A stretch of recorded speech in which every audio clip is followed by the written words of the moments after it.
അമേരിക്കയുടെ 47ാമത് പ്രസിഡന്റായി Donald Trump ഇന്ന് സത്യപ്രതിജ്ഞ ചെയ്ത് അധികാരമേൽക്കും. വിദേശകാര്യമന്ത്രി എസ് ജയശങ്കർ ചടങ്ങിൽ ഇന്ത്യയെ പ്രതിനിധീകരിച്ച് പങ്കെടുക്കും. ടിക്ടോക്ക് നിരോധനം, യുക്രൈൻ യുദ്ധം എന്നീ വിഷയങ്ങളിലടക്കം ട്രംപിന്റെ ആദ്യ ഉത്തരവുകൾ എന്തെന്നറിയാനുള്ള ആകാംക്ഷയിലാണ് ലോകം. അമേരിക്ക നേരിടുന്ന ഓരോ പ്രതിസന്ധിയും പരിഹരിക്കാൻ ചരിത്രപരമായ വേഗത്തിൽ പ്രവർത്തിക്കുമെന്ന വാഗ്ദാനവുമായാണ് ഡൊണാൾഡ് ട്രംപ് രംഗത്തെത്തിയത്. ഇന്ത്യൻ സമയം രാത്രി 10:30 ഡൊണാൾഡ് ട്രംപ് അധികാരമേൽക്കും.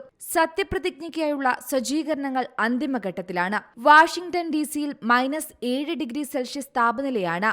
ശൈത്യകാറ്റിന്റെ കൂടി സാധ്യത കണക്കിലെടുത്ത് ചടങ്ങ് തുറന്ന വേദിയിൽ നിന്ന് പാർലമെന്റ് മന്ദിരമായ ക്യാപിറ്റോൾ ഹാളിലേക്ക് മാറ്റി. 40 വർഷത്തിനു ശേഷമാണ് പ്രസിഡന്റിന്റെ സത്യപ്രതിജ്ഞ തുറന്ന വേദിയിൽ നിന്ന് മാറ്റുന്നത്. ട്രംപ് അനുകൂലികൾക്കായി ക്യാപിറ്റോളിന് പുറത്ത് പ്രത്യേക സ്ക്രീനുകളിൽ ചടങ്ങുകൾ പ്രദർശിപ്പിക്കും.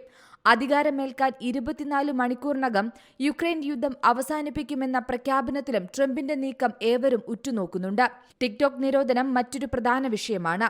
വ്യാപാര ബന്ധത്തിലും സാമ്പത്തിക നയങ്ങളിലും കടുംപിടുത്തക്കാരനാണെങ്കിലും രാജ്യാന്തര ബന്ധങ്ങളിൽ ട്രംപ് ഉണ്ടാക്കുന്ന മാറ്റങ്ങൾ ഗുണം ചെയ്തേക്കുമെന്നാണ് ഇന്ത്യയുടെയും പ്രതീക്ഷ. വിദേശ വിദഗ്ധ തൊഴിലാളികൾക്ക് കൂടുതൽ അവസരം നൽകണമെന്ന ട്രംപിന്റെ ഉപദേശകനായ ഇലോൺ മസ്കിന്റെ അഭിപ്രായവും ഇന്ത്യയുടെ പ്രതീക്ഷ വർദ്ധിപ്പിക്കുന്നുണ്ട്.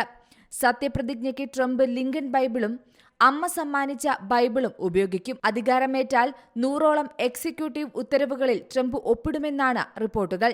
തെരഞ്ഞെടുപ്പ് വാഗ്ദാനങ്ങളിൽ ഏറ്റവും പ്രധാനമായ അനധികൃത കുടിയേറ്റക്കാർക്കെതിരായ നടപടിക്ക് ട്രംപിന്റെ ഉത്തരവുണ്ടാകുമെന്നാണ് പ്രതീക്ഷിക്കപ്പെടുന്നത്.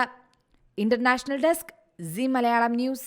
ഏറ്റവും പുതിയ വാർത്തകളും വിശേഷങ്ങളും വിരൽ തുമ്പിലറിയാൻ സീ മലയാളം ന്യൂസ് എല്ലാ ഡിജിറ്റൽ പ്ലാറ്റ്ഫോമുകളിലും ലഭ്യം.